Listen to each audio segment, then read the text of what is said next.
ॐ शुक्लांभरधरं विष्णुं शशिवर्णं चतुर्भुजं प्रसन्नवदनं ध्यायेत् सर्वविघ्नोपशान्तये। ॐ सहना भवतु सहनौ भुनक्तु सह वीर्यं करवावहै तेजस्विनावधीतमस्तु मा विद्विषावहै। ॐ शान्तिः शान्तिः शान्तिः। अगजानन पद्मार्कं गजाननमहर्निशम् अनेकदन्तं भक्तानाम् एकदन्तमुपास्महे। श्रीमहागणपतये नमः। गुरवे सर्वलोकानां विषजे भवरोगिणां निधये सर्वविद्यानां श्रीदक्षिणामूर्तये नमः। अस्मद्गुरुचरणारविन्दाभ्यां नमः। वसुदेवसुतं देवं कंसचाणूरमर्दनं देवकी परमानन्दं कृष्णं वन्दे जगद्गुरुं। ज्ञानानन्दमयं देवं निर्मलस्फटिकाकृतिम् आधारं सर्वविद्यानां श्रीहयग्रीवमुपास्महे। श्रीहयग्रीवमूर्तये नमः। सरस्वती नमस्तुभ्यं वरदे कामरूपिणि विद्यारम्भं करिष्यामि सिद्धिर्भवतु मे सदा। श्रीमहासरस्वत्यै नमः। उमाकोमलहस्ताब्जसम्भावितललाटकं हिरण्यकुण्डलं वन्दे कुमारं पुष्करस्रजं। வெற்றிவேல் முருகனுக்கு ஹரஹரோஹரா. லோகவீரியம் மகாபூஜ்யம் சர்வரக்ஷாகரம் விபும் பார்வதி ஹிருதயானந்தம் சாஸ்தாரம் பிரணமாம்யகம். சுவாமியே சரணமையப்பா. வாகர்த்தாவிவ சம்பிருக்தௌ வாகர்த்த பிரதிபத்தயே ஜகதः பிதரௌ வந்தே பார்வதி பரமேஸ்வரௌ. ஸ்ரீ பார்வதி பரமேஸ்வராभ्यां நமः. कोमलं कूजयन् वेणुं श्यामलोऽयं कुमारकः वेदवेद्यं परब्रह्म तस्मै श्रीगुरवे नमः। अस्मद्गुरुचरणारविन्दाभ्यां नमः। श्रीकृष्ण गोविन्द हरे मुरारे श्रीनाथ नारायण वासुदेव। श्रीकृष्ण गोविन्द हरे मुरारे श्रीनाथ नारायण वासुदेव। श्रीकृष्ण गोविन्द हरे मुरारे श्रीनाथ नारायण वासुदेव। पीताम्बरं करविराजितचक्रशङ्खकौमोदकी सरसिजं करुणासमुद्रं राधासहायम् अतिसुन्दरमन्दहासं वातालयेशम् अनिशं हृदि भावयामि। कृष्णो रक्षतु मां चराचरगुरुः कृष्णं नमस्ये सदा। कृष्णेनैव सुरक्षितोऽहमसकृत् कृष्णाय दत्तं मनः। कृष्णादेव समुद्भवो मम विभो कृष्णस्य दासोऽस्म्यहं। कृष्णे भक्तिरचञ्चलास्तु भगवन् हे कृष्ण तुभ्यं नमः। श्रीगुरुवायूरप्पा शरणं नम्राणां सन्निधत्ते सततमपि पुरस्तैरणभ्यर्थितानपि अर्थान् कामानजस्रं वितरति परमानन्दसान्द्रां गतिं च इत्थं निःशेषलभ्यो निरवधिकफलः पारिजातो हरे त्वं क्षुद्रं तं शक्रवाटी ध्रुवमभिलषति व्यर्थमर्त्यव्रजोऽयं। श्रीगुरुवायूरप्पा शरणं श्रीभट्टपादम् अनिशं हृदि भावयामि। वंशी विभूषितकरात् नवनीरदाभात् पीताम्बरात् अरुणबिम्बफलादरोष्टात् पूर्णेन्दुसुन्दरमुखात् अरविन्दनेत्रात् कृष्णात् परं किमपि तत्त्वमहं न जाने। കൈരണ്ടും കൂപ്പി ഞാൻ വീണ്ടുമീറക്കുന്നു നീരജലോചന നിന്നോടായി. ഏതീനു മന്യനെ കുമ്പിടേണ്ടാത്തോരു രീതിയിൽ നീ എന്നെ പാലിക്കുന്നായി. കൃഷ്ണ ഹരേ ജയ കൃഷ്ണ ഹരേ ജയ കൃഷ്ണ ഹരേ ജയ കൃഷ്ണ ഹരേ. All right, let's start the class. So we'll maybe do a quick review of 11. Kritika, can you do one half? And Vijay, can you do one half? Sure. Yeah. Sanakati naam Vaikunta pravesha varnanam Jaya Vijaya Sabha varnanam Hiranyakasibu Hiranyakshe Patti varnanam cha Kramena sarke parivarta mane Katapi divyas सनकातयस्ते पवद्विलोकाय विकुण्ठलोकं प्रभेदिरे मारुतमन्दिरेशे Mandiresha. मन्दिरेश्च मनोज्ञ नैश्रेय सका नानायैः अनेकवाभि मणिमन्दिरैश्च अनोपमं तं भवदो निकेतं मुनीश्वरः प्रभुरदीत कश्याक् And the last word, Prapura Tita Kakshyaha.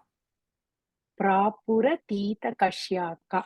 Rajesh ji, 1 second. In my book it says Upamana Vitamana. Adu Anupamantam adu.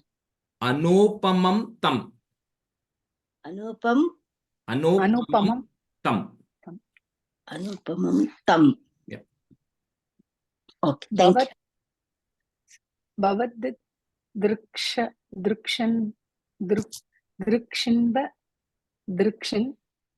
Pavanam Vivikshan Twas Tau Jayastan Vijayo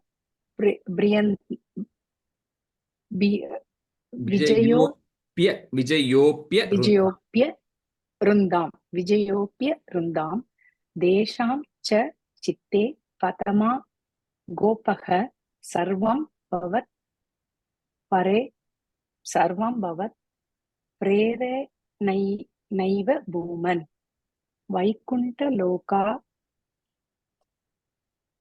Nuchi Tap Prestau Prachestau Kastau Yuvam Daitya Gadim Pajedam Idi Prasaptau Bhavadas Srayau Dau Harismritir No Viti Nemadusnan Tade the Nyaya Pavana Vapta Bhavana Vapta Sahaiva Lakshmyam Bahiram Bujaksha Kakeswaram Swaram Sharpita Sarubahu Ananya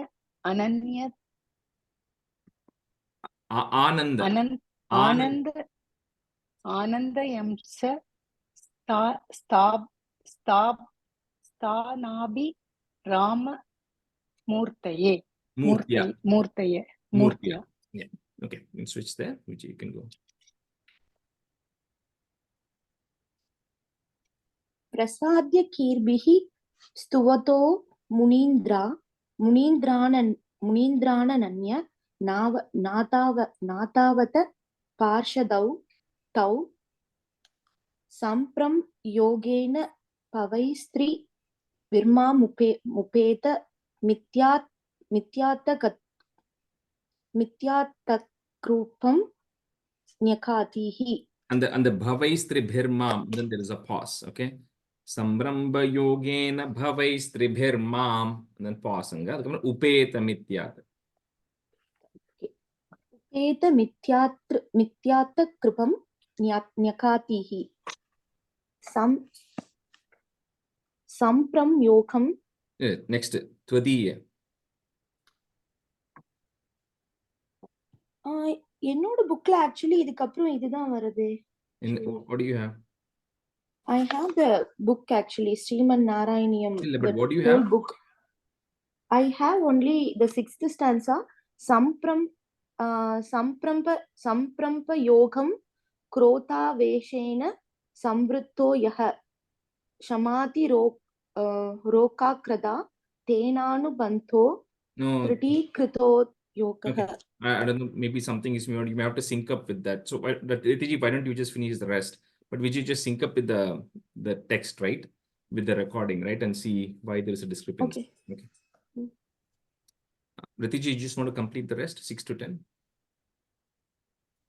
Ritiji, you. Yeah.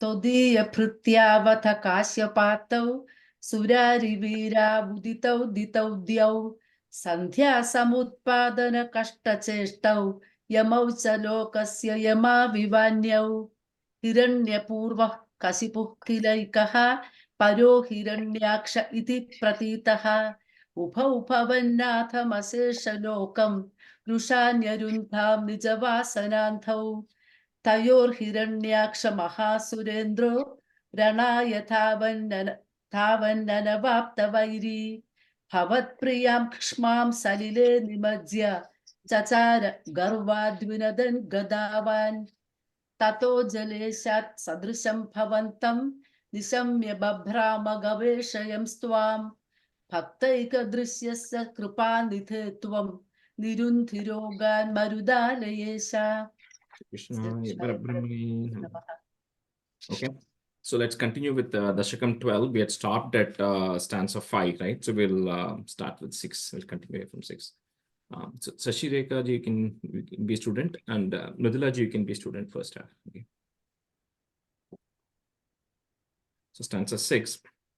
Tam te ninadamupakarnya janastapasthaha satyastitascha munayo nunuvur bhavantam tatstotra harshulamana parinadhya bhuyaha toyashayam vipulamurtiravatarastum.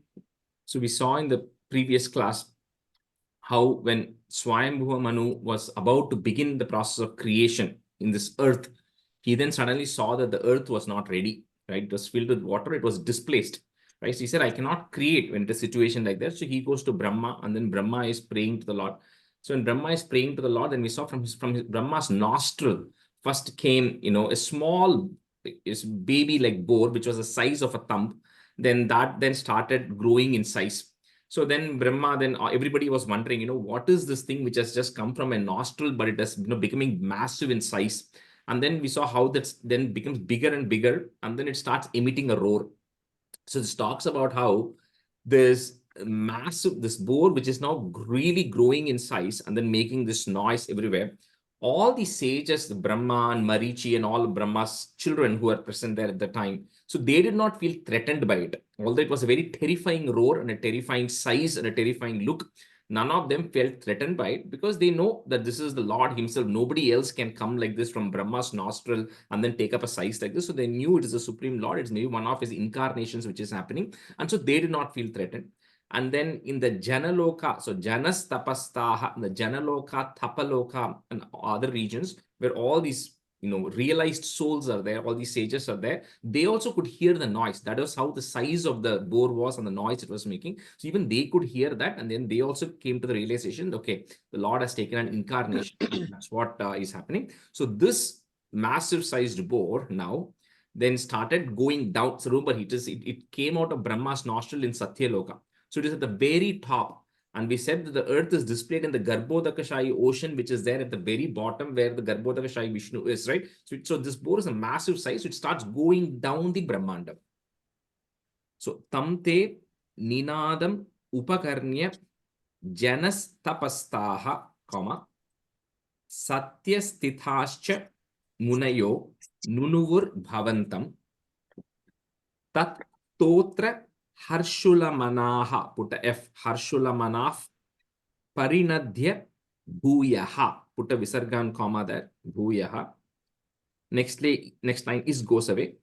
Toyashayam Vipula Murtira Vatarastvam. That you can say together. Murtira Vatarastvam. Tamte Ninadamupakarnya Janastapastaha Satyasthitascha Munayo Nunuvur Bhavantam Tatstotra Harshulamanaaf Parinadhya Bhuyaha Toyashayam Vipula Murtiravatarattvam.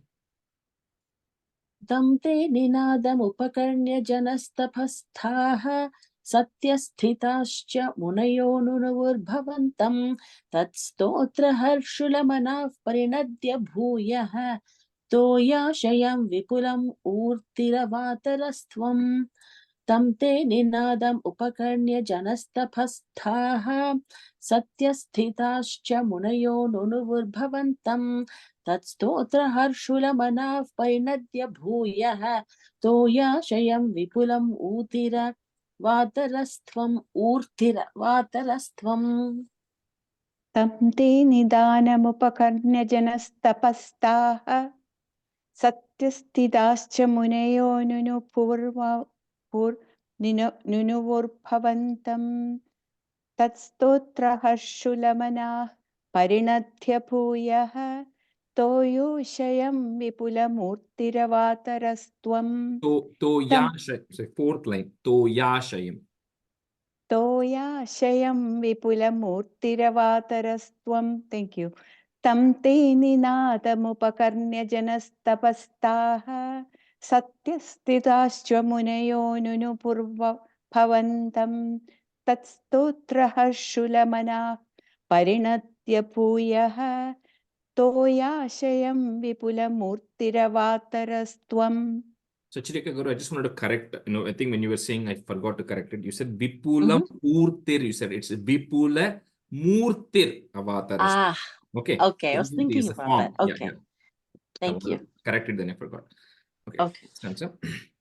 Urdhva prasari paridhumra vidhuta roma protkshipta valadiravang mukha ghora ghonaha Turna pradirna jaladav parighurna dakshna stotrun munin shishirayenna bate tirastvam. So anytime they're describing the form of the Lord in any avataram, it generally gets very complicated. Narsimha avataram will get even more complicated. So anyway, this boar now, which is, which has grown in size, they talk about how it is, right? So a little bit of how it is. Some more will come in the next Dasakam also. So when it is, when the size increases, right, because it has to go all the way down the Brahmanda. So everybody is beginning to offer the prayers. All the worlds, are offering prayers. So now as it becomes bigger and bigger, and then it says it is in dark red color. That is the color of it. So Paridhumra Viduta Roma. It's got dark red color. And then the hair which is standing on it is standing erect. So think of like a wild boar, right? So it's a wild boar. It's got sharp hairs which are standing erect on the body. It is dark red in color. And then it's got like a snout, right? Like a snout that the boar has. So it's got very sharp, fierce snout, which is actually there. It's got a tail. And then with that, it starts diving down. So that is the scene that they are building up, right? So from the Satyaloka, it is now going down the Brahmandam with its snout down and the tail up. And it's, very fierce looking form of it. So, so everybody's, all these, the sages, everybody's looking and saying, even though it is the Supreme Lord, he doesn't worry about the form he takes. So there's nothing to say that one form is better than the other form, right? So for the Lord, everything is the same. So whether he comes in the form of a boar or a wild hog, like in case of the Kurma Avataram or Varaha Avataram, or he comes as a fish, or he comes as a lion, or he comes as human, there's no variations for the Lord. So he will take different forms depending on what the purpose, what he wants to do, right? So anyways, you see, even with this form, you look so magnificent because you were then going down the Brahmandam all the way to the bottom. So Urdhva Prasari Paridhumra Vidhuta Roma, comma, Protkshipta Valadiravang. So ing sound comes there. Valadiravang Mukha Ghora Ghonaha Turna Pradirna Jaladaha. Put a F. Jaladaf Parighurna Dakshna. So like the eyes are like big in size and like rolling eyes, which is like emphasizing the focus on the eyes. Dakshna, comma. Stotrun, so double R, Stotrun Munin Shishirayenna Bateri Tastvam. So you can't, some of these words you cannot break it. So Munin Shishirayenna Bateri Tastvam. So it's all the Munis, they're all doing the stuti.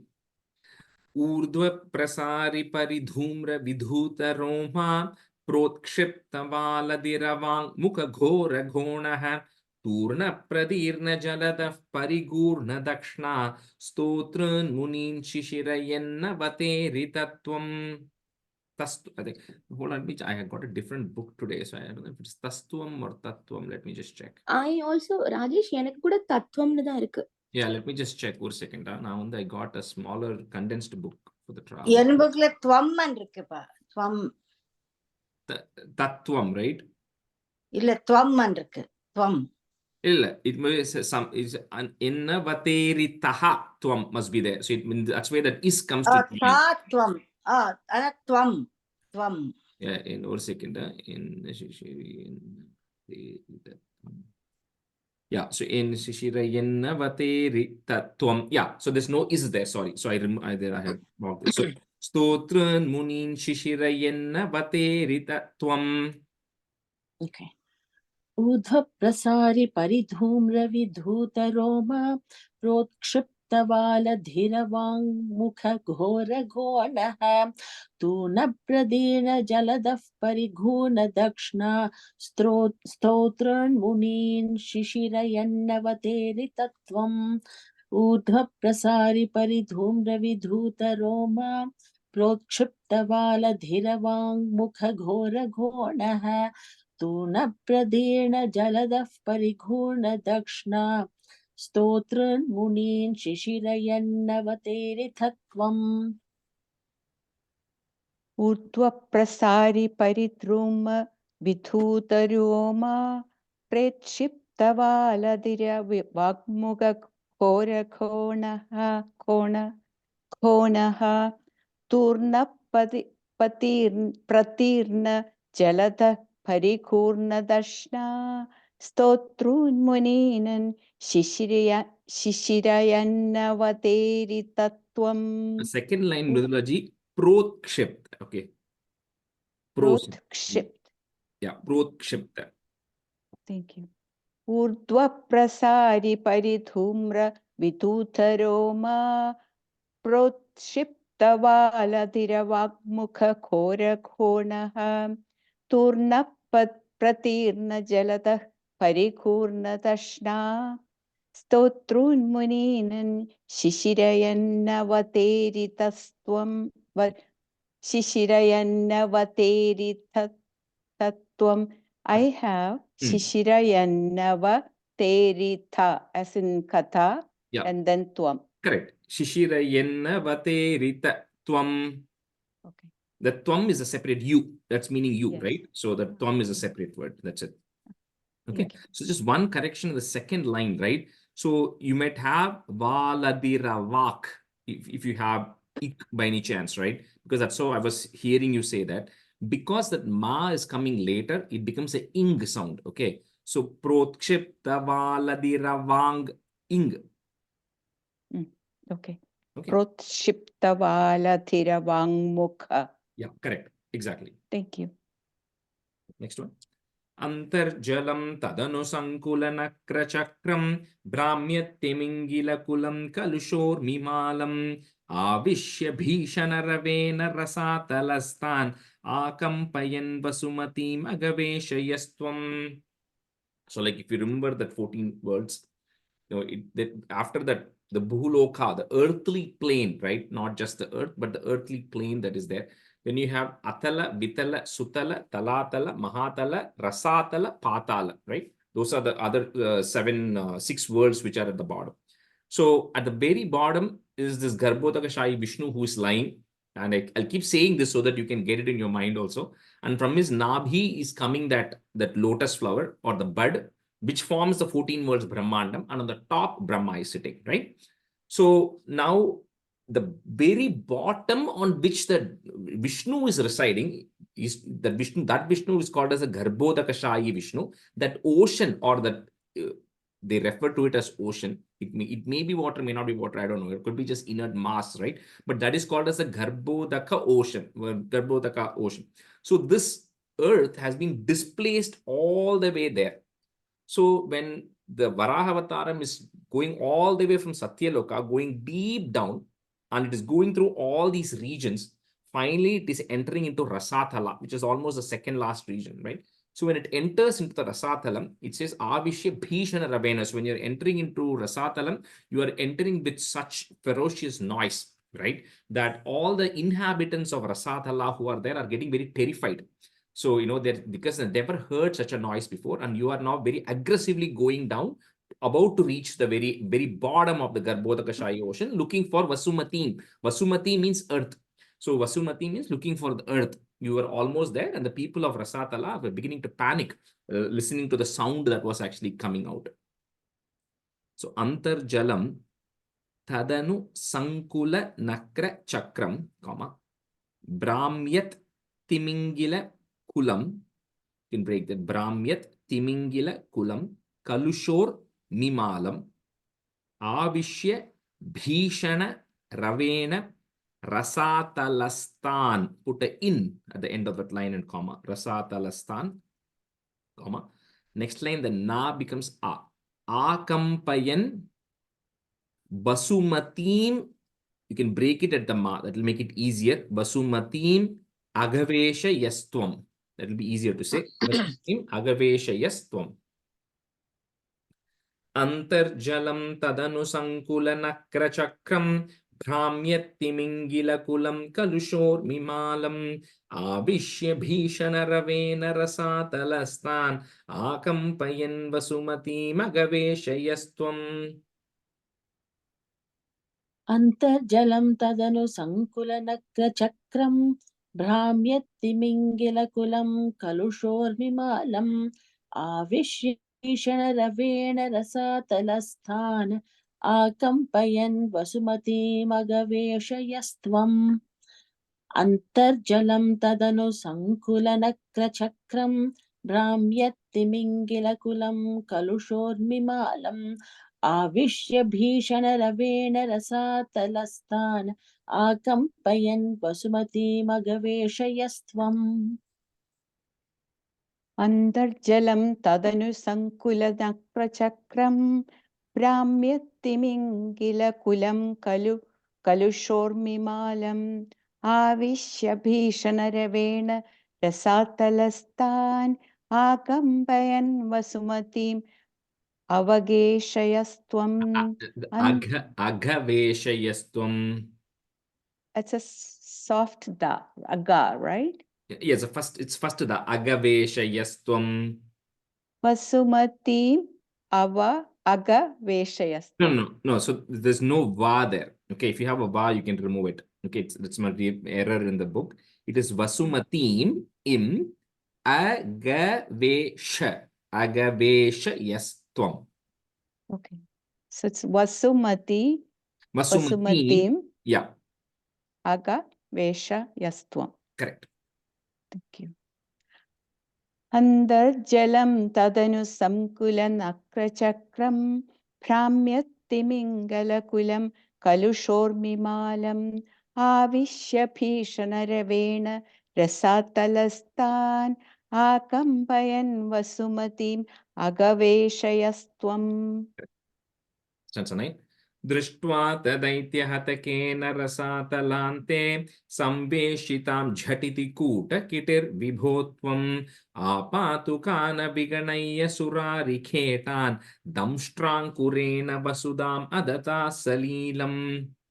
So finally, when the Lord reaches the Garbhodakashayi ocean, he then sees, so that's where, because the Vishnu is there, that's where everything merges into the Lord, right? At the end of the Naimittika Pralaya of Brahma, at the end of the Kalpa of Brahma, when the Naimittika Pralaya happens, all of this goes back into the Vishnu. So at that time, it should be lying in the ocean, because that's where Vishnu is lying. So it was there as if it was at that time. It was not, right? Because the creation was just starting. So it was not Naimittika Pralaya at this time. So anyway, so the Varahavatan found the earth, the Vasumatim lying there. So instantly he went and picked the earth by the tip of the tusk. So that is where the size of the Varahavataram is extremely important, right? So if you see in the picture, and it's also description is going to come, you took it as if it is a very simple sport, right? So if you have to pick something which is very small, which is lying down, a marble that you have to pick up, you will just go very easily pick up, right? You don't have to strain. So it says very easily you went and picked up, because for you, this earth,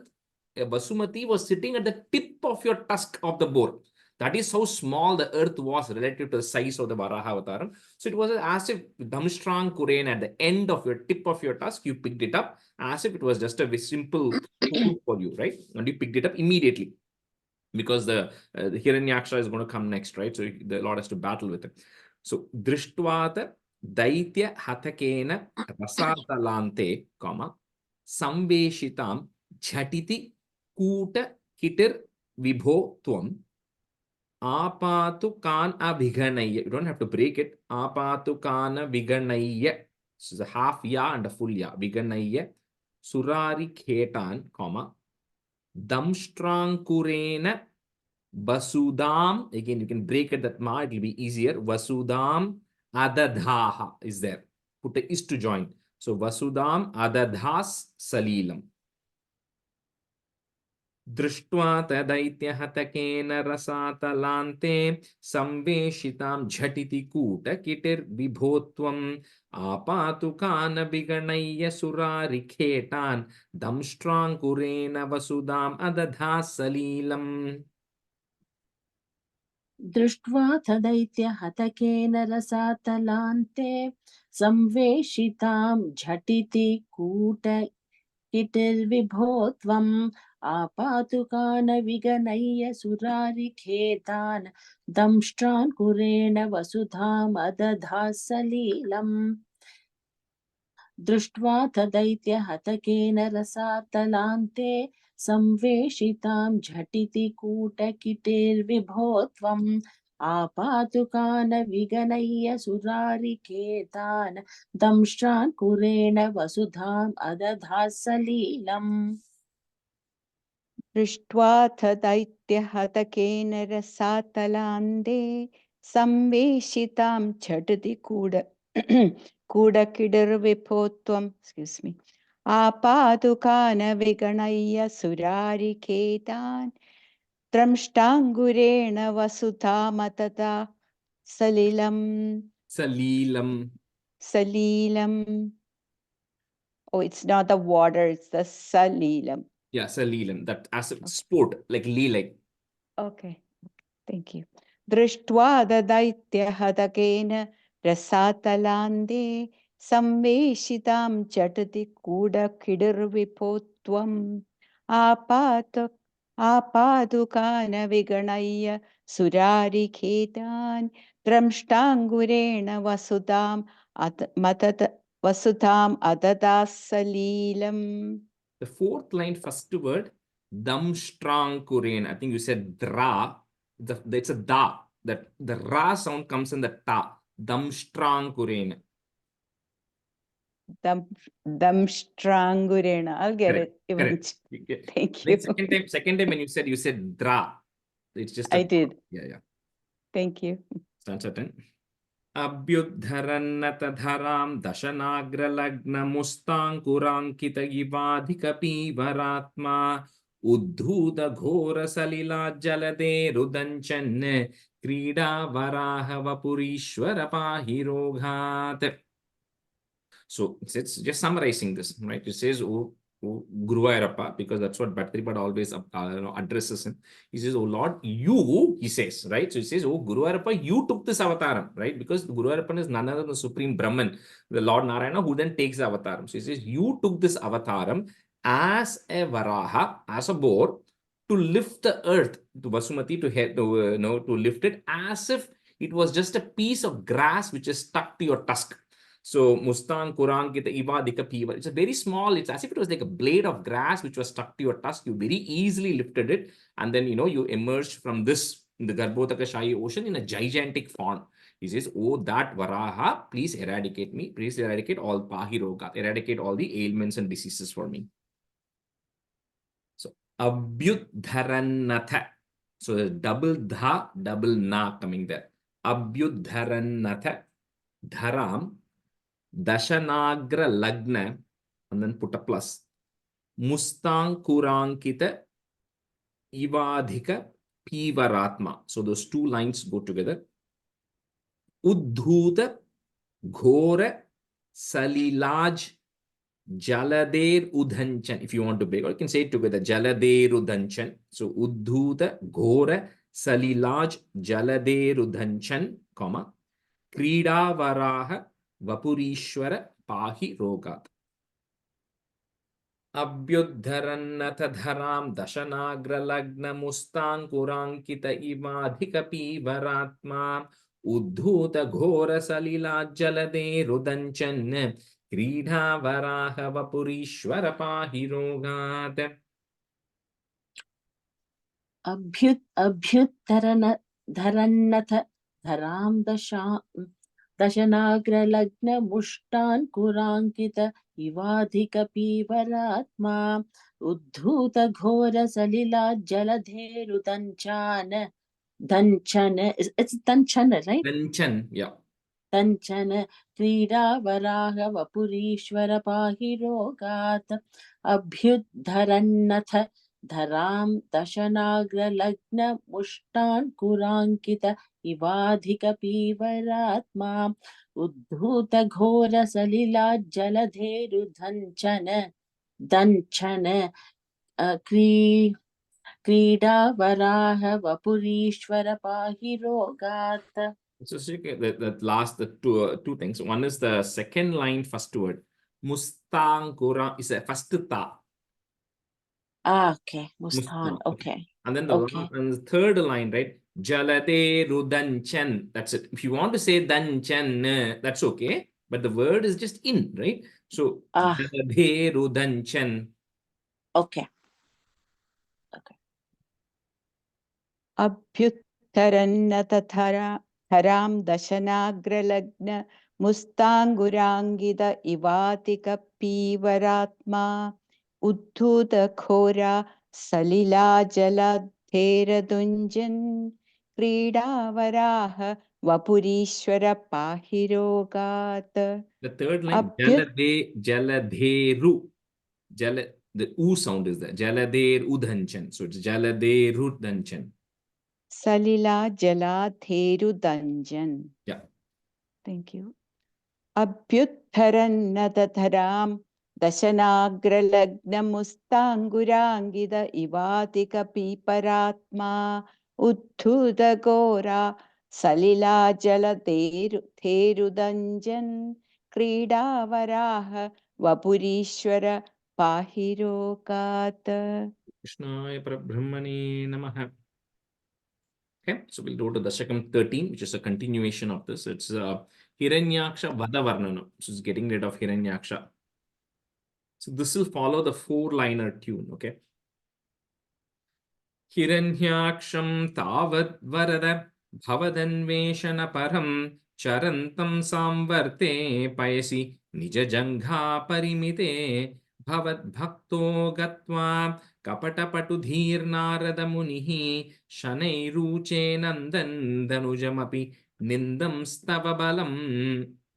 So we kind of have to, little bit, what do you call, rewind, right? So when Hiranyaksha, we saw how the history of how Hiranyaksha came about and all that.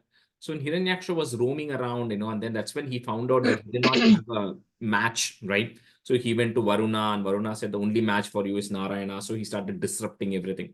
So now this Hiranyaksha is still roaming around, right? He's trying to find somebody that he can actually battle with. He's not able to find Narayana. And like, we spoke earlier, right? Unless the Lord decides it's time for you to meet him, you're not going to be able to meet him. So Hiranyaksha is still roaming around. So there's always a guide who has to come to kind of guide you or route you in the right direction. And most of the times you'll see it is Lord Narada only. Narada only will come all the time to, guide people. And we'll see it multiple times, whether it be to Hiranyaksha, it be to Dhruva, or it be to even Kamsa, it be to so many people. Narada will always come, and he is the best person to point you to where the Lord is. That's his responsibility, right? So same thing happens here. So Narada comes, and then he says, you're looking for Narayana? I know where that Narayana is, right? And then he points him to you, where you are, right? And then that's when Hiranyaksha is now approaching that Rasatala to looking for you, and then he begins to see you, right? Hiranyaksham Tavad Varada, comma, Bhavad Anveshana Param, comma, Charantam Samvarte Payasi, comma, Nija Jangha Parimite. You can just do two lines. Hiranyaksham tavad varada bhavadanveshana param charantam samvarte payasi nijajangha parimite. Hiranyaksham tavadvarade bhavadanvashena, I'm sorry, Veshana param charantam samvarte payasi nijajangha parimite. Hiranyaksham tavadvarada bhavadanvashe veshana param charantam samvarte payasi nijajangha parimite. Hiranyaksham tavad varada bhavatvanveshanaparam charandam samvarte payasi nijajanga parimite. Hiranyaksham Samvarte. The second line, second word, samvarte. Okay. samvarte. Yeah. Thank you. Hiranyaksham tavad varada bhavat anveshanaparam.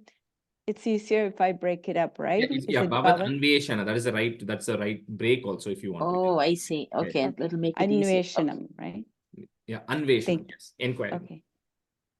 It's easier when you break it. Yes. Hiranyaksham tavad varada bhavat anveshana param charandam samvarte payasi nijajangha parimite. Bhavat bhakto gatva, comma, kapata patu dhir narada munihi, comma, shanai ruche nandan danujamapi, comma, nindam stava balam.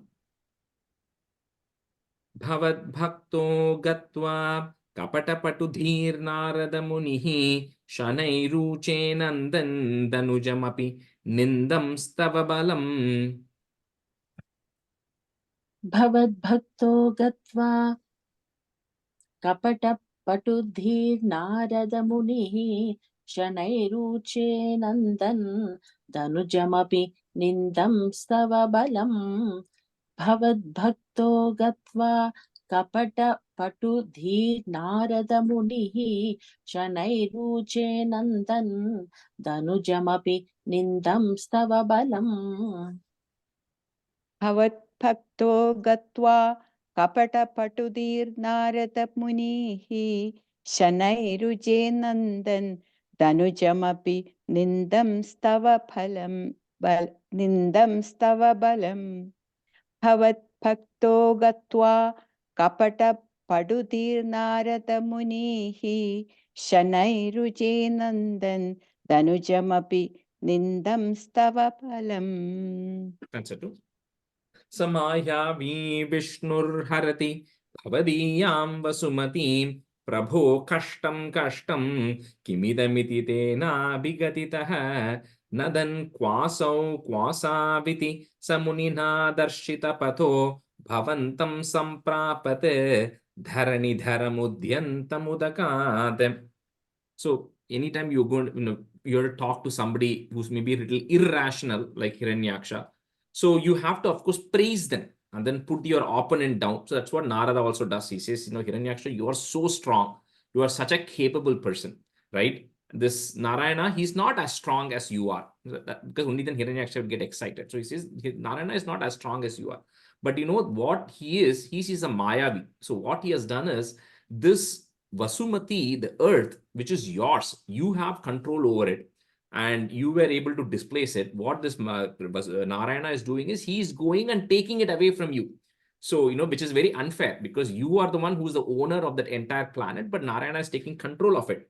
So I think you should go fight with him. You're also looking for him and you should go fight with him. So that's when Hiranyaksha then gets very excited. He says, Kaha aso, where is he, right? So he starts asking about where the Lord is. And that's when Narada then points him to where Lord Narayana is. So when he then approaches, right? So he's then beginning to see. That's when the Varaha Avataram is happening. So Lord Narayana is coming out of the Garbhodakashayi ocean with the Vasumati in his tusk, right? And the boar is coming out. So he's able to look at that Avataram happening. Hiranyaksha, he reaches at that time and then he sees that the Avataram has happened at that time. Samayavi Vishnur Harati, comma, bhavadiyam vasumatim, comma, prabho kashtam kashtam, comma, kim idam iti, 3 words, kim idam iti, tenabi gaditaha. Samhayavi Vishnurharati Bhavadiyam Vasumatim Prabho Kashtam Kashtam Kimidamiti Tena Bhigaditaha. समायावि विष्णोर्हरति भवदीयां वसुमतीं प्रभो कष्टं कष्टं किमिदमिति तेनाभिगदितः समायावि विष्णोर्हरति भवदीयां वसुमतीं प्रभो कष्टं कष्टं किमिदमिति तेनाभिगदितः समायावि विष्णुर्हरति भवतीयां वसुमतीं प्रभो कष्टं कष्टं किमिदमिति तेनाभिगदितः समायावि विष्णुर्हरति भवतीयां वसुमतीं प्रभो कष्टं कष्टं किमिदमिति तेनाभिगदितः. Stanza 3. Oh, sorry. Nadan Kwasau Kwasaviti, comma, Samunina Darshita Patho, comma, Bhavantam Samprapath. So there's a double dha there.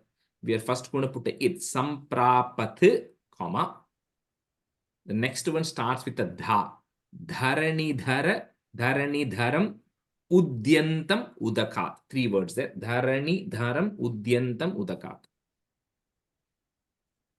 Nadhan Kwaso Kwasaviti Samunina Darshita Patho Bhavantam Samprapat Dharani Dharam Udyantam Udakat. Dharani is earth. So that's a break out there.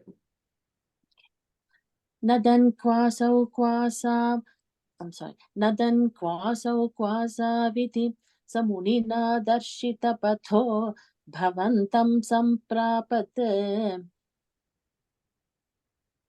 धरणिधरम् उद्यन्तमुदकात् नदन् क्वासौ क्वासाविति समुनिना दर्शितपथो भवन्तं सम्प्रापत् धरणिधरम् उद्यन्तमुदकात् नदन् क्वासौ क्वासाविति समुनिना दर्शितपथो भवन्तं सम्प्रापत धरणिधरमुद्यन्तमुदगात् नदन् क्वासौ क्वासाविति समुनिना दर्शितपथो भवन्तं सम्प्रापत धरणिधरमुद्यन्तमुदगात्. So that last word. Go ahead. धरमुद्यन्तमुदगात्. Yeah. Stanza 3. Thank you. Aho aranyoyam mrigayiti hasantam bahutaraihi dhuruktairvidyantam diti sutamavajñāya bhagavan mahim drishtva damshra shirasi chakitam svena mahasa payodhavadhaya prasabhamudayungta mridavidhau. So when Hiranyaksha then sees Diti Sutta, the son of Diti, right, Hiranyaksha, when he looks at it, he starts ridiculing. He says, you know what? You say this is Narayana who is there, right? But I am coming and looking at it. I'm just saying, Aranyoyam Mrigayati. This seems like some animal which has escaped from the forest, right? So, so this doesn't seem like the Lord himself. This just seems like a very lowly animal, right? Which has actually come out of it.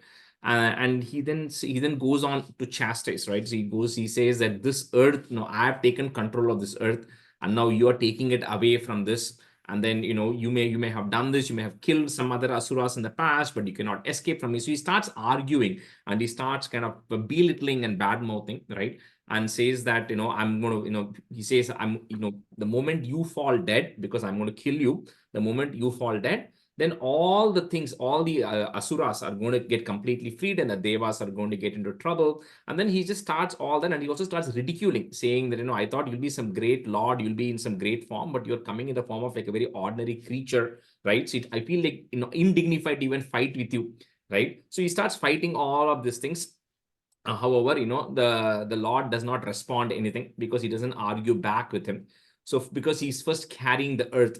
So it says first the Lord has to take his energy and put earth in the right orbit or right position. So that's what he's first focused on. So that's what he first does, is put the earth where it belongs, Vasumati, so it's safe. And then he now gets ready to fight with Hiranyaksha. So aho aranyoyam mriga iti, comma, hasantam bahutaraihi. So put a visarga at the end of that line and comma, bahutaraihi. Next line on top of the do, there will be a ir, so that goes away. Duruktair vidyantam, comma, diti sutham avajnaya, if you want to break it. Diti sutham avajnaya bhagavan. Aho aranyohyam mrigayiti hasantam bahutaraihi duruktair vidyantam diti sutam avajnaya bhagavan. Aho aranyoyam mrigayiti hasantam bahutaraihi duruktairvidyantam ditisutamavajnaya bhagavan. Aho aranyoyam mrigayiti hasantam bahutaraihi duruktairvidyantam ditisutamavajnaya bhagavan. Aho aranyoyam mriga iti hasantam bahutaraihi duruktairvidyandam ditisudamavajnaya bhagavan. The second line, first word, duruktair, ikandata, duruktair. Duruktair. Yeah. Okay, thank you. Aho aranyoyam mriga iti hasantam bahutaraihi duruktair vidyandam ditisudamavajnaya bhagavan.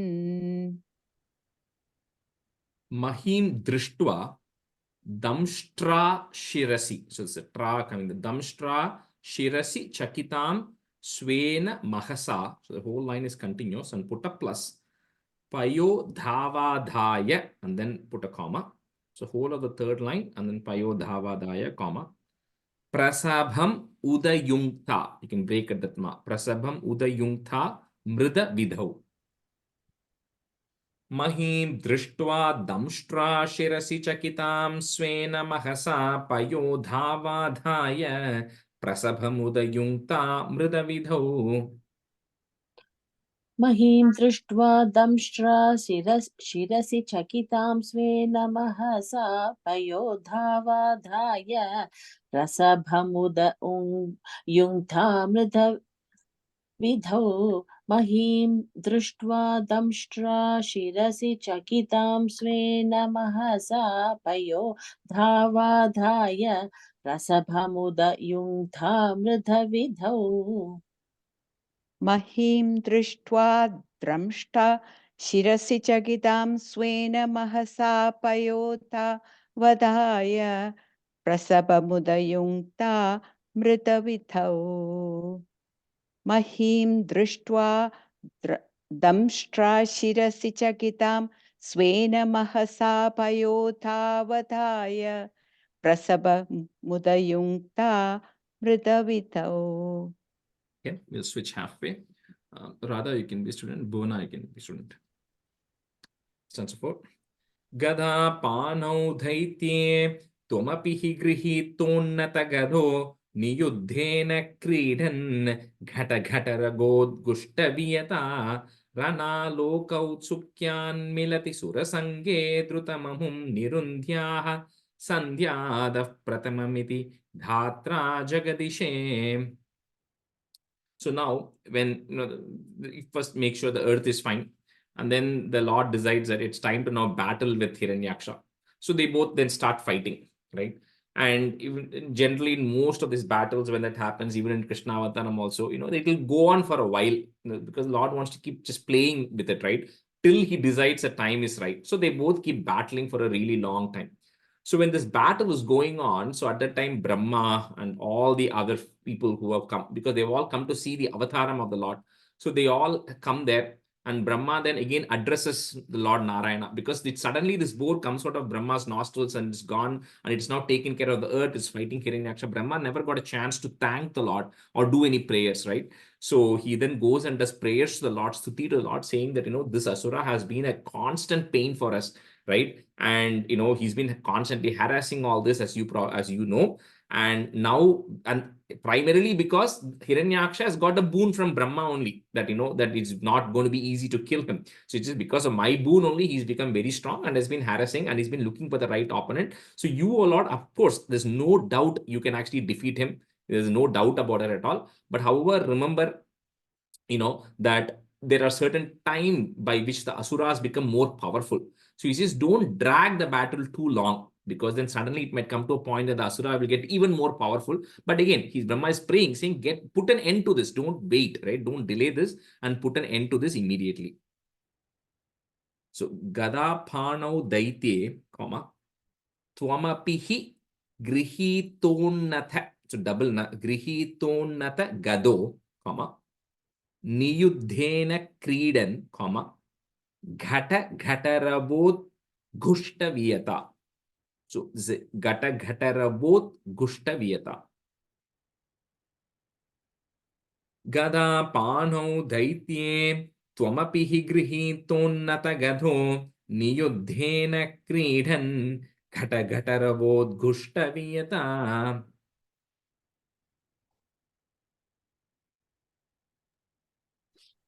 Gada Panau Daitye Twamapi Gruhitonna Tagato Niyuddena Kridan Gata Ravod Kushtavyata. Gada Panau Daitye Twamapi Gruhitonna Tagato Niyuddena Kridan Gata Ravod Kushtavyata. Gadapanau daitye tvamapi gruhitonnatagado niyuddhena kridan ghataghataravodghustaviyata. Gadapanau daitye tvamapi gruhitonnatagado niyuddhena kridan ghataghataravodghustaviyata. Rana Lokautsukyan Milati. So you can't break it any right place. Rana Lokautsukyan Milati, Surasange Drutamamum, and then put a plus. Nirundhyaha. So that is there, that goes away. Put a visarga, So that Surasange Drutamamum Nirundhyaha comes together. Sandhyataha, put a F, Sandhyataf Pratamamiti Dhatra Jagadishe. After that Pratamamiti, sorry, there's another comma there. Sandhyataf Pratamamiti, Dhatra Jagadishe. Ranha Lokautsukyan Milati Surasange Drutamahum Nirundhyaha Sandhyataf Pratamamiti Dhatra Jagadishe. Rana Lokautsukyan Milati Surasangye Drutamamum Nirundhyaha Sandhyata Pratamamiti Dhatra Jagadishe. Ranalokautsukhyan milati Surasange Drutamamam Nirundhyaha Sandhyata Pratamamiti Dhatra Jagadishe. Pranalokautsukhyan milati Surasange Drutamamum Nirundhyaha Sandhyatah Prathamiti Dhatra Jagadishe. Prathamamiti. Yeah. Okay. So there is no comma after Sandhyatah. No, that continues. We put that F to join, right? Sandhyataf Pratamamiti, and then there is a comma. Okay. Prathamamiti kaplam comma. Okay. Ranalokautsukhyan milati Surasanghe Drutamamum Nirundhyaha Sandhyatah Prathamamiti Dhatra Jagadishe. That's okay. Gadhun Mardhe Tasmin Tava Khalu Gadayam Diti Bhuvo Gada Gatat Bhumau Jhatiti Patitayam Ahahabho Mridusmerhasyastvam Danujakula Nirmulana Chanam Mahachakram Smritva Karabhuvidhadhano Ruruchishe. So as both of them, start fighting, so then, the Asura, then he strikes off whatever Lord Narayana had in his hand, the mace, whatever he had, he strikes it to his from his hand. So at that time, any time the Lord thinks about it, Sudarshana Chakra then comes. So he thinks about it, and the Sudarshana Chakra now comes, and then he has it ready. So you imagine Varaha Avataram now holding the Sudarshana Chakra, right? Not the regular Narayana form. So he has it ready. So that is when all the other devas, all the demigods, everybody assemble, say, you know what, we remember how they kind of are recollecting, right? How there were these two attendants, Jaya, Vijaya, who then committed this, the incident, because of which one of them is born as Hiranyaksha. Now the Hiranyaksha then does all these atrocities, and now finally the time has come for Hiranyaksha to be liberated, right? So they all are coming and saying, praise to you, O Lord, and then get rid of Hiranyaksha soon, right? So Gadon Marde Tasmin, you'll have a is there, but that's how the Sandhi rule is. You put a in, you remove it, put a in and comma. Tasmin, comma. Taba Khalu Gadayam Diti Bhuvo, comma. Gada Gathat Bhumau, comma. Jhatiti Patitayam Ahaha Bho. I think there's a boho. I remember it as boho. Bo only, okay. But it's different. I'll check my recording anyways.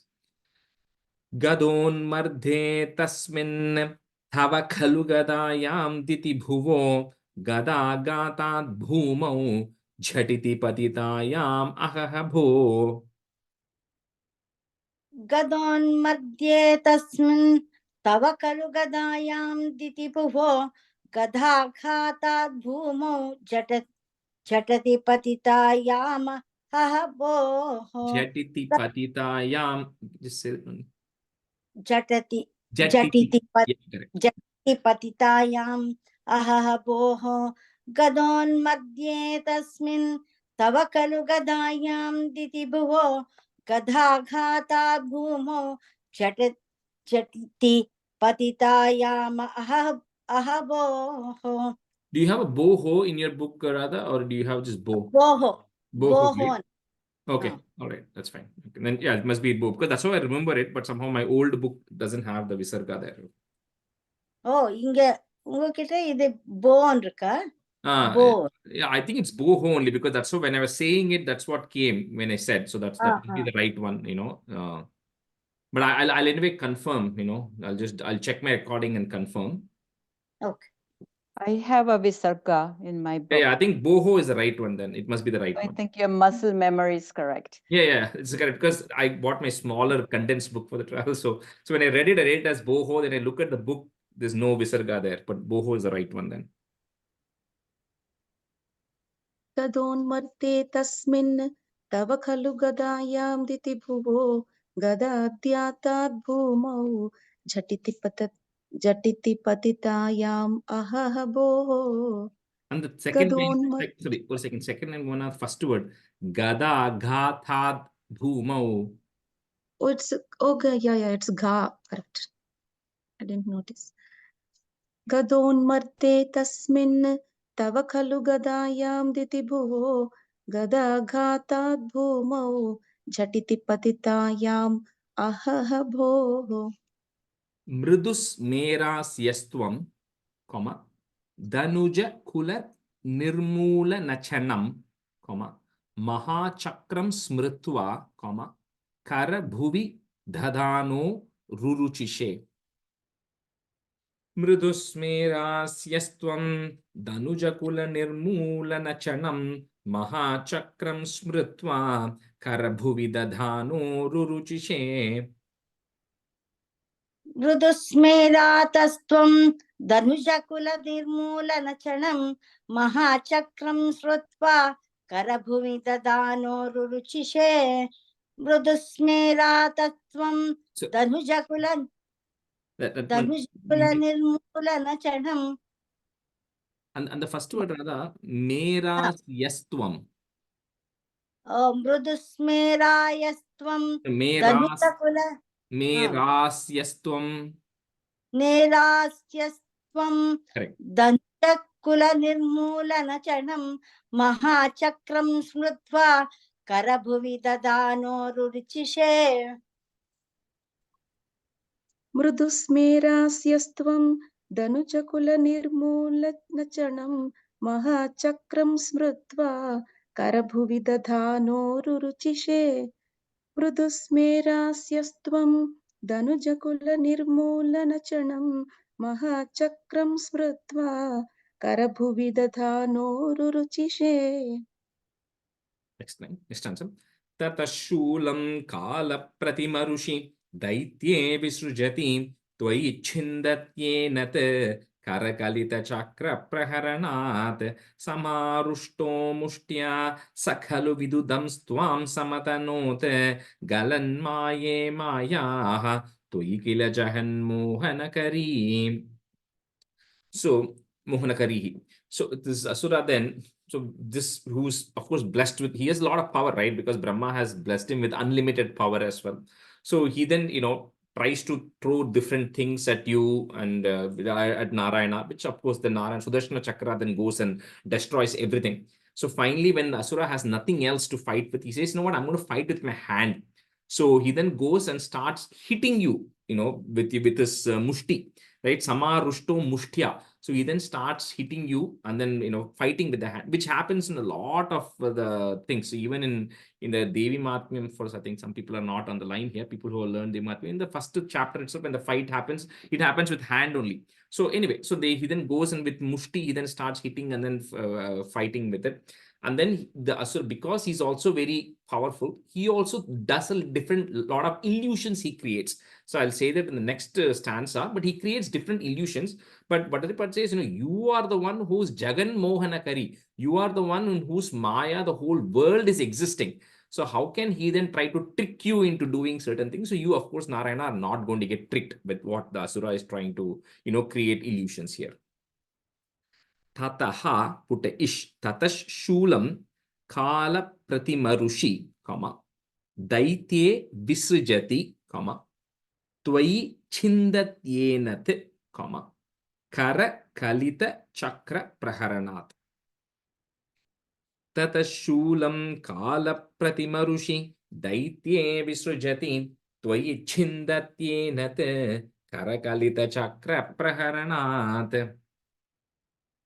ततः शूलं कालप्रतिमऋषि दैत्ये विसृजति त्वयि छिन्दत्येन करकलितचक्रप्रहरणात् ततः शूलकालप्रतिमऋषि दैत्ये विसृजति त्वयि छिन्दत्येन करकलितचक्रप्रहरणात्.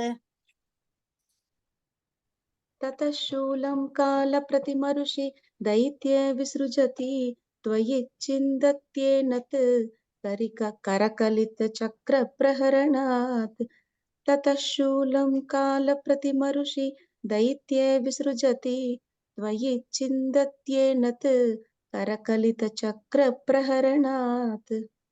Samarushto mushtya, comma, sa khalu vidudamstvam samatanot, comma, galan maye mayaha. So that is there, you put a visarga, comma, mayaha. Tvai kila jagan mohana karihi.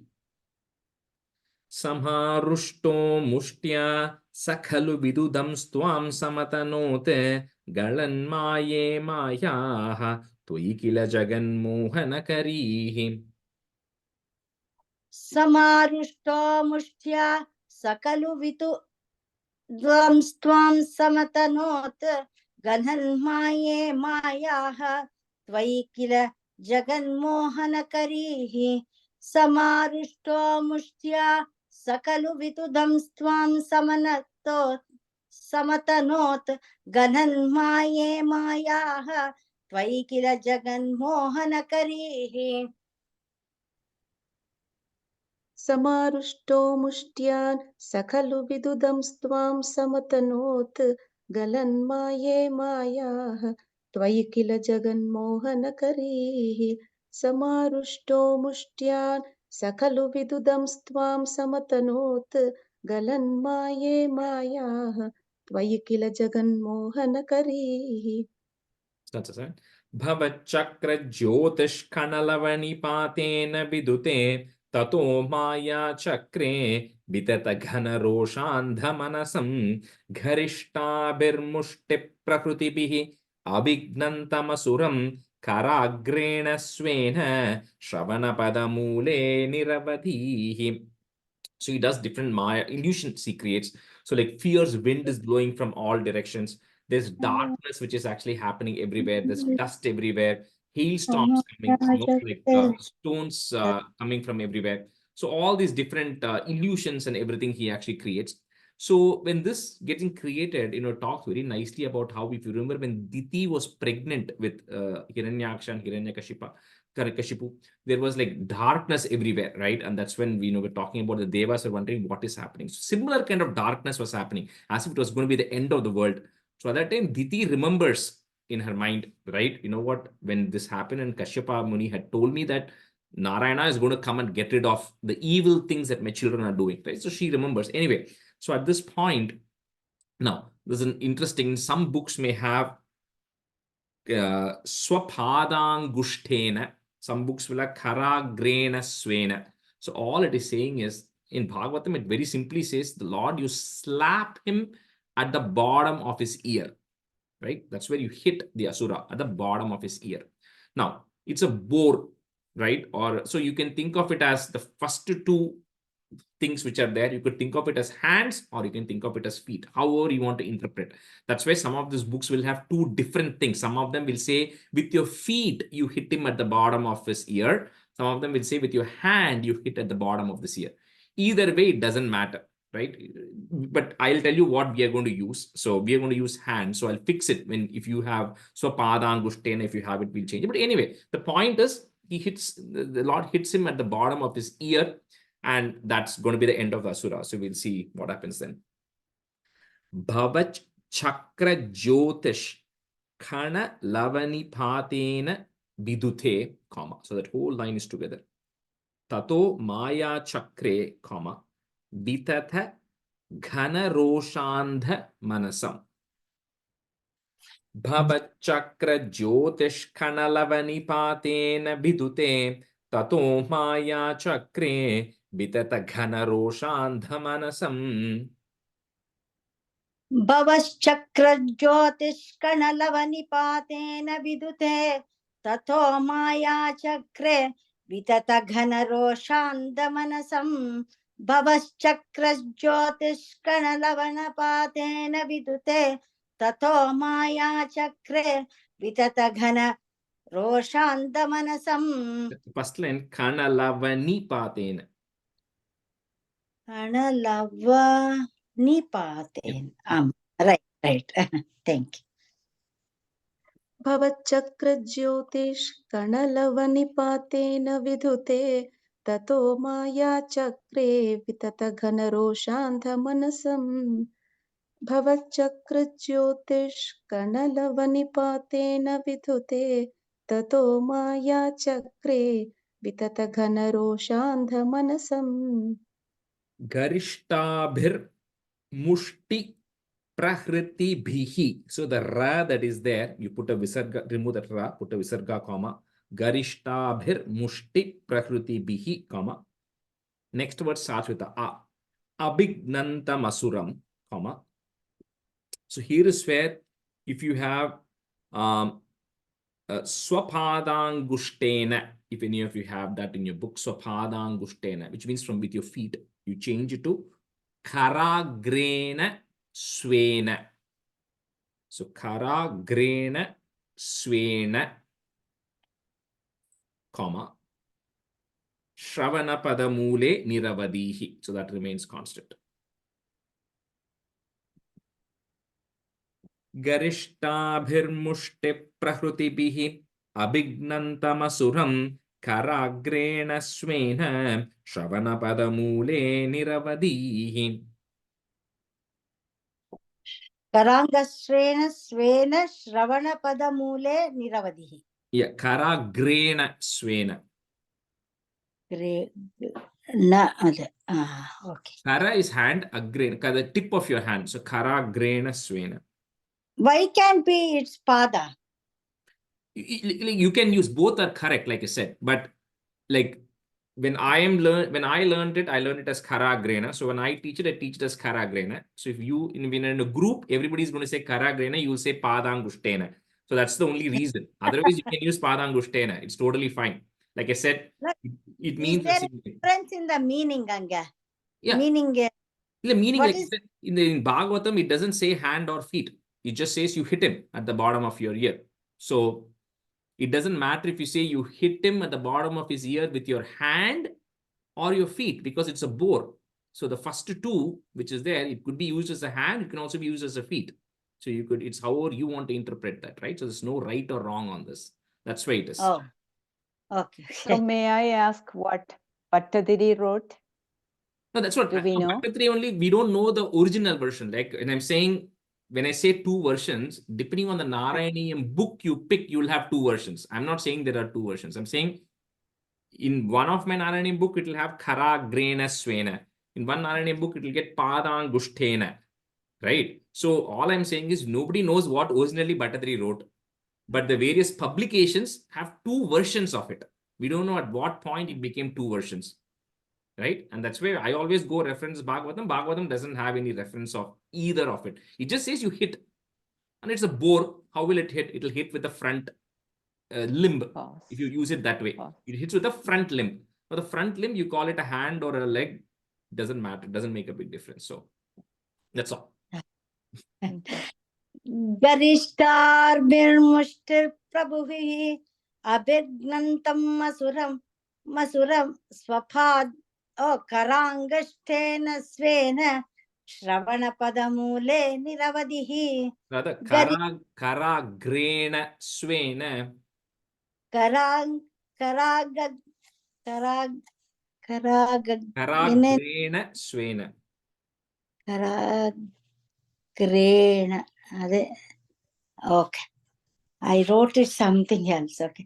Garishta Bermushte Prabhubihi Abhignantamasuram Karagrena Svena Shravana Padamule Niravadihi. गरिष्ठाभिर्मुष्टिप्रहृतिभिः अभिघ्नन्तमसुरं कराग्रेण स्वेन श्रवणपदमूले निरवधिः गरिष्ठाभिर्मुष्टिप्रहृतिभिः अभिघ्नन्तमसुरं कराग्रेण स्वेन श्रवणपदमूले निरवधिः. That's right. Yeah, I don't think we'll be able to finish this today. That's okay. We'll finish 9 and we can stop today. Mahakaya soyam tava kara saroja pramatito galadrakto vaktrat apatadrishabhishlagita hatihi tadatvamuddhama pramadavara vidyoti hridayaha munintra sandrabihi stutibiranuvanadvaratanum. With that, so again, even here also, there'll be the change, which I'll tell you when we come to the word. So when you hit him with your foot or your hand, or whatever that is, the Asura then ended up falling down, and that was the end of Hiranyaksha. So that was the first.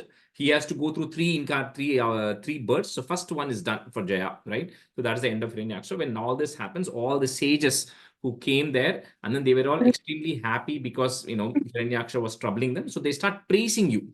The praise that the sages do, very beautiful. They compare the Varaha to a Yajna.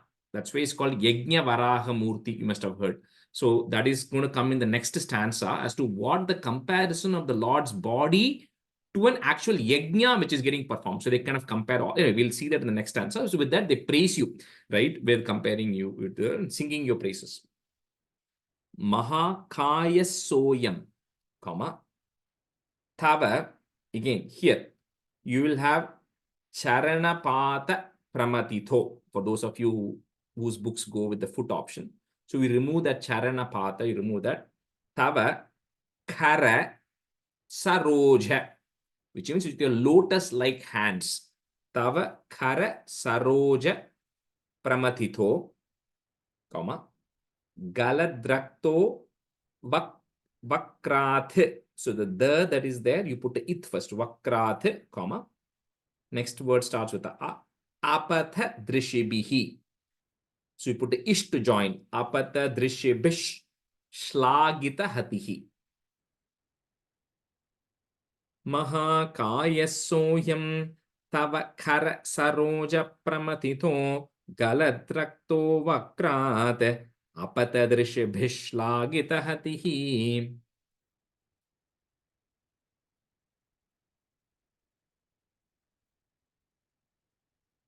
You're on mute. Radha, you're on mute.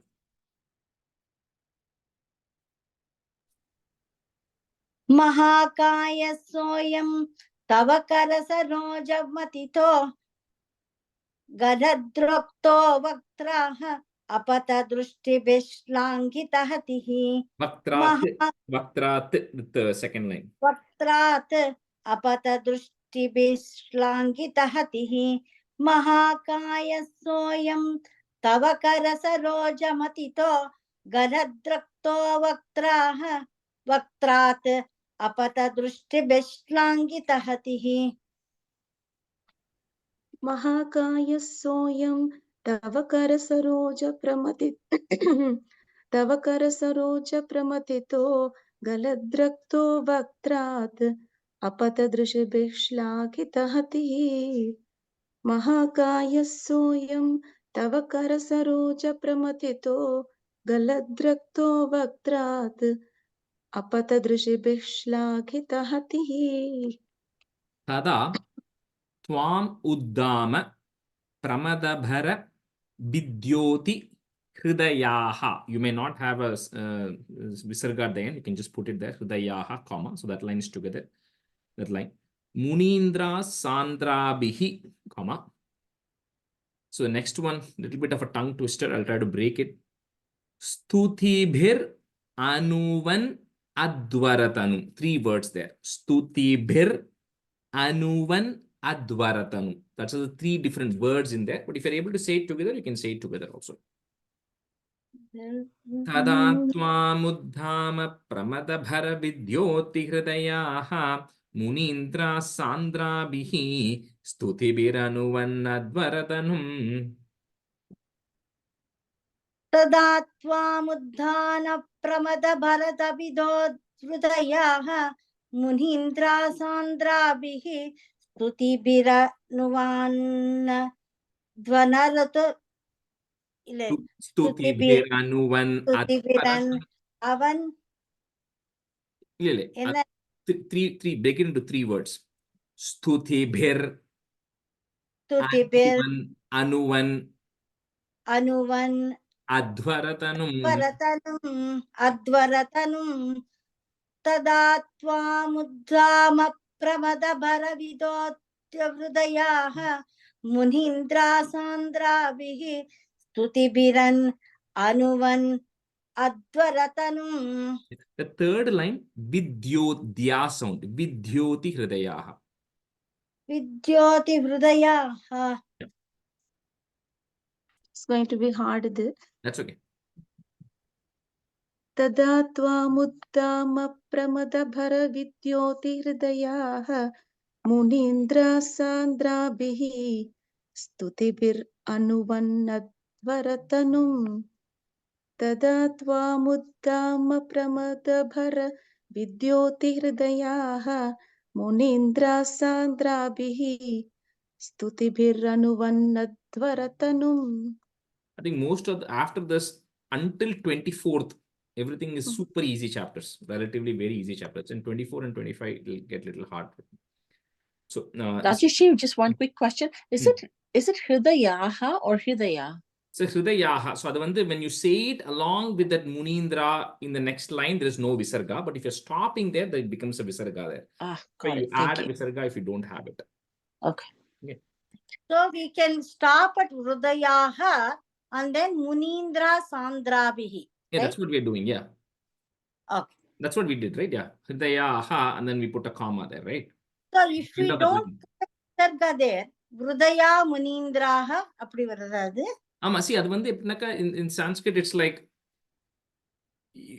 when you some these scriptures especially, right? You can, if you know how to read Sanskrit like you can read English, let's say, right?